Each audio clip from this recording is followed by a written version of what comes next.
So I'm stood here outside Hammer House. Hammer House, the home of British horror film. It began here in earnest in 1949, although they did set up before that, run by one Michael Carreras, where famously the British Dracula films were made with Christopher Lee and Peter Cushing and Frankenstein. The most famous ones, of course, directed by Terence Fisher. We now look to this building, which has got still the original sign outside it, but of course these are now gentrified, yuppified flats for the millionaire classes. There is no longer any filmmaking here in this particular building. This, of course, the famous street of cinema. Just to my left here, all the buildings all the way to the corner were film distribution headquarters for Columbia EMI Warner in the late 1970s, right through the 80s and into the 90s. Every single window would have had posters on display, 20 posters changed each week in the window showing which new feature films were about to be distributed across the country. This particular building was the home of Columbia EMI Warner distribution in the right through the latter half of the 20th century.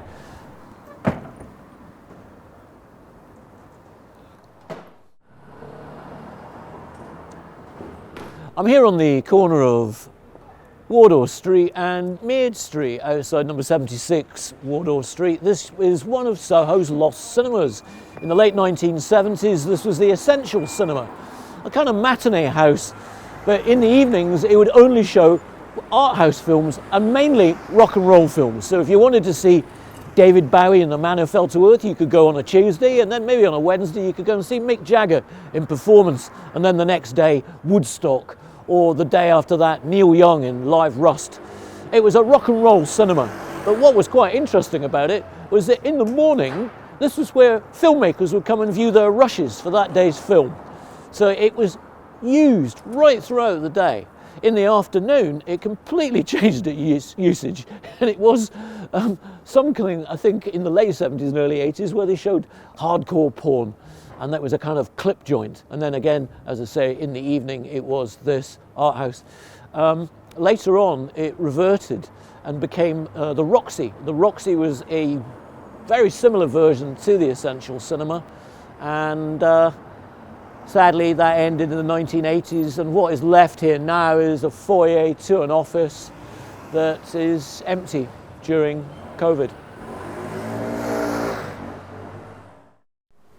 So I'm just a few feet along the road from the cinema, the Essential Cinema in Mead Street, and this was Studio Film Laboratories. This was Soho's only film laboratory, and in the 70s, 60s, 70s, 80s, 90s, this street would be filled with people coming in, carrying big cans of film, coming in through this doorway here to get their films processed and to pick up their rushes that they would then take round the corner to the edit suites in Wardour Street, where they would view the footage that had been shot on edit suites, pick sinks they were called, or Steenbecks on 16mm or 35mm.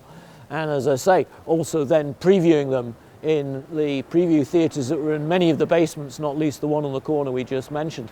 So I would often be walking down this street here, and of course this street is not only famous for having a laboratory, but just a few doors down, one of the largest brothels in London on 6 floors, where if you were to walk past with your film cans, you would often be accosted by a woman who'd come out and say, "Hey, you want a girl? Any nationality you like, strip naked. Come in, put your film cans down, come in." And of course, we always resisted the temptation, and then on future jaunts down the street as a film runner back in those days carrying film cans, they'd suck their teeth as you walked past. So I'm standing here in Wardour Street, Soho, the home of the British film industry. This entire street was filmed with film offices, production companies, edit suites, post-production. It's always been a hive of activity. You can hear it in the background now.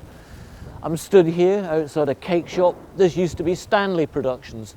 But above here, up here, in the early 1970s were literally dozens of edit suites. You'll see the windows there. At every single window there would be a person synchronizing the sound to picture. You would have a clapperboard, and the clapperboard would clap like that, and when the hand reaches the lower hand, you would marry the sound to the picture, and it would be called a pick synchronization machine. And there were literally dozens of people here. They were like sweatshops of people putting together film. And it was at a place called Edit 142, run by a man called David DeWild. And that was one of the first jobs I had in the film industry back in the late 1970s, here in Wardour Street.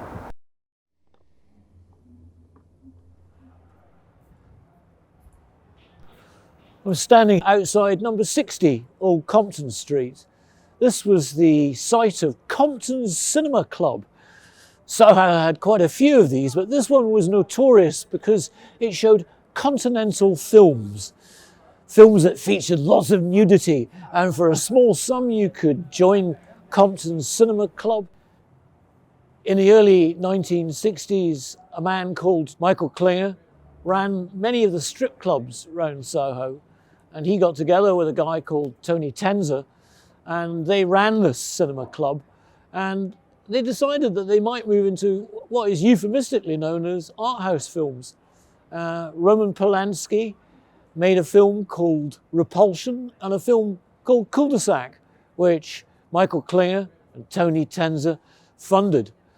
This cinema was so small that to describe the size of it, if you look down to the paving stone here, there would be a bit of glass where you would see through to where the projection cinema was. And they had the system where they back projected onto the screen. They had two projectors under the pavement. It was like a sauna underneath this pavement. Two huge 35mm cinema projectors underneath this pavement with wing mirrors at the front that the beams of the projector projected into to reflect it the right way around onto the cinema screen so you could see the films.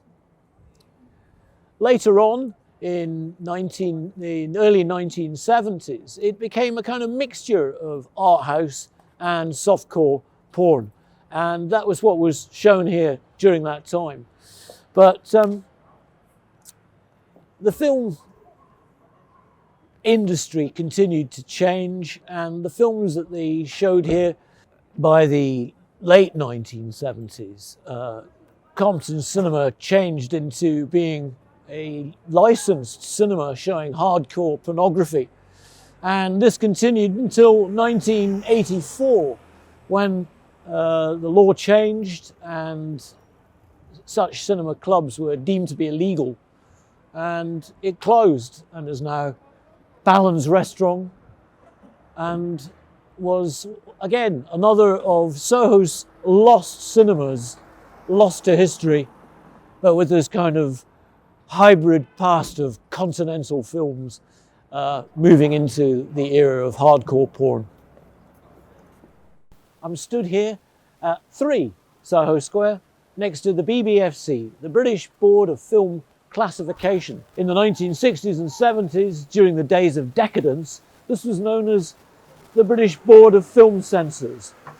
Two particular films caused the censor concern. One in particular, Ken Russell's film, The Devils. This showed full frontal nudity, nuns cavorting around. Ken Russell wanted this film to go through uncensored. Another famous film, shot in 1971, out in 1972, Straw Dogs, starring Susan George, directed by Sam Peckinpah. Sam Peckinpah, being the wag he was, decided that the BBFC should stand for the Board of Buggery and Film Censorship, because a particular edit in the film, Straw Dogs, made a scene seem something much more than he'd originally intended. So I'm standing here in front of 20th Century Fox House. This was the home of the 20th Century Fox Film Corporation, just here at 31 to 32 Soho Square. Behind me here now, standing empty, sadly. This building was built by a guy called Gordon Jeeves, a famous architect renowned for building Dolphin Square in Pimlico. A particular style that's very warm and fits in with the style of Soho Square, one of London's oldest squares. In 1938, 12th of May to be exact, the singer Gracie Fields opened this building, and Hollywood came to London for this grand Art Deco building's opening. Why is this building famous? Well, it was a little bit of Hollywood in London. Up at the top was an iconic sign, which was a neon sign saying 20th Century Fox, very much the last icon of Hollywood in London, and now gone. 20th Century Fox had a renaissance in the late 1970s here, when one Sandy Lieberson was chief executive of Fox here for the UK, when he brought George Lucas to London, and they talked about making one of the first science fiction films that had been made in Britain for many a year. In the 70s, would you believe, science fiction filmmaking had, well, become something rather passé. And he talked about a film called Star Wars, and it was commissioned here by Sandy Lieberson and made in Britain. The Star Wars trilogy, all under 20th Century Fox banner opening the film. At that juncture, there was also a guy called Ridley Scott who'd worked in television commercials. He wanted to make a science fiction film called Alien, and that was produced again by 20th Century Fox here. Their offices here in London. They had a preview theatre in the basement, and you could come and see all these famous films. I was very lucky. In the early 1980s, I came to the world premiere when the Directors Guild of Great Britain screened Roland Joffe's film The Killing Fields. And every single person in the audience, apart from me and my friend Graham, was a famous film director. And we had to pretend that we were film directors, and we sat there as Sir Alan Parker, David Putnam interviewed Roland Joffe, the director of The Killing Fields, just here in this basement, a lovely Art Deco cinema, which I now believe has been stripped out. Sadly, in 2020, the 20th Century Fox Film Corporation was acquired by Walt Disney, and Walt Disney already have headquarters in London, in Hammersmith, and they decided they didn't need two buildings, so they sold this building to a property developer called Royal London. Royal London have decided, in their infinite wisdom, that what they want to do with this building is develop it. That means internal demolition. They want to turn it into a shopping mall, offices and flats. Not very royal, not very London, and not very Soho. The building you see behind me here is the Prince Edward Theatre on the corner of Old Compton Street and Greek Street here in Soho. This was Soho's largest cinema. In fact, it was the largest cinema screen in Britain. It was called Cinerama. Cinerama was a 146-degree curve. It was 64 feet by 24 feet, and it showed epic films. Between 1968 and 1969, for 47 weeks, Stanley Kubrick's epic film 2001: A Space Odyssey ran here. 47 weeks. This was the unique London showcase for this long-lost format. Amazingly, when they first started it, they had 3 cinema projectors in the stalls. Can you imagine? All lined up next to one another. They cut the negatives into 3 strips, which then had to be aligned on the big screen, all to marry up to create one big curved picture. Grand Prix was a famous film by John Frankenheimer, and that was shown here. But it was decided in 1966 that they would get rid of the 3 projectors and still use this curved screen, and they would use 70mm Super Panavision to create the biggest cinema here in London.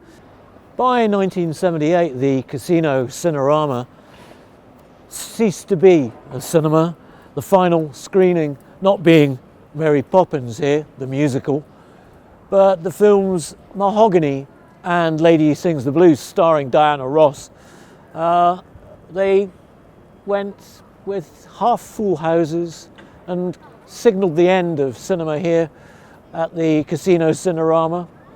The name reverted back to its original name, the Prince Edward Theatre, and it was taken over by the Lord Delfont's series of theatres, and of course is currently owned by Cameron Mackintosh, where it is a home of musicals, very successfully up until COVID. We hope that they will reopen after COVID.